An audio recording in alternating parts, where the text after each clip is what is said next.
DJ Sandeep राज।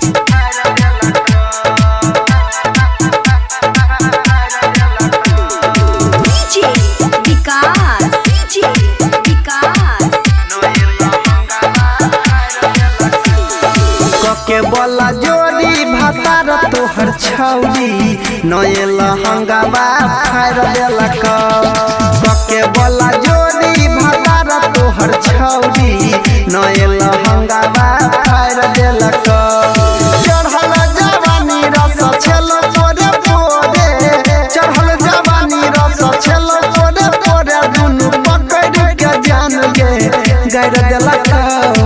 के बोला जोड़ी भातार तोहर छौरी नए लहंगावा फाड़ देलक। के बोला जोड़ी भातार तोहर छौरी नए लहंगावा फाड़ देलक।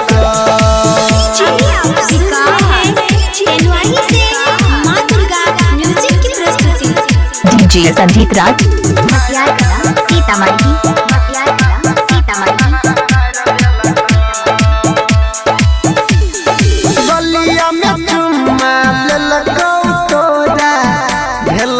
जखन भोर गे टंगरी पर टंगरी चढ़ाई के जानू चाइटल लकोठोर के।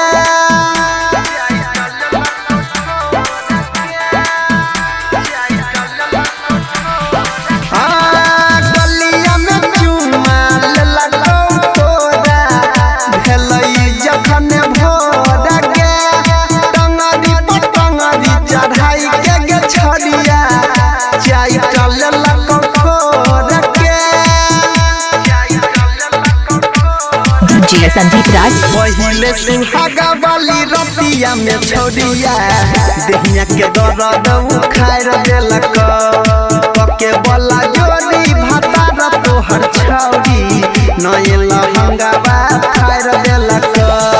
चढ़ल जवानी रस छेलो तोरे पोरे, चढ़ल जवानी रस छेलो तोरे पोरे, दुनु पकड़ के जान गे गैर देलक।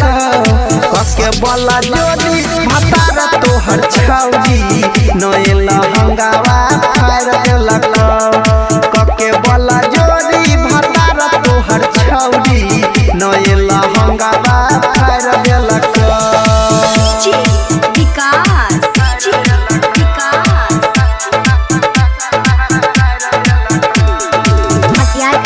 सीतामढ़ी।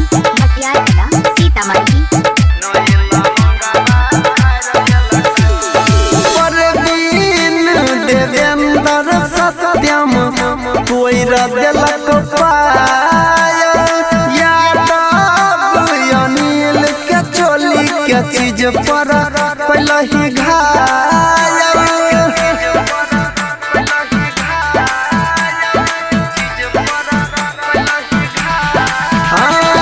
परवीन देवेंद्र सत्यम तोय देलक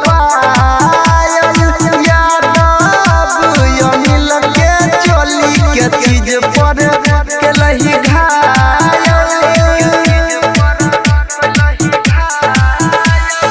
चढ़ल जे रहो जवानी के गरमी पूरा पानी उतार देलक। के बोला जोड़ी भातार तोहर छौरी नए लहंगावा फाड़ देलक। चढ़ल जवानी रस छेलो तोरे पोरे, चढ़ल जवानी रस छेलो तोरे पोरे, दुनु पकड़ के जान गे गैर देलक।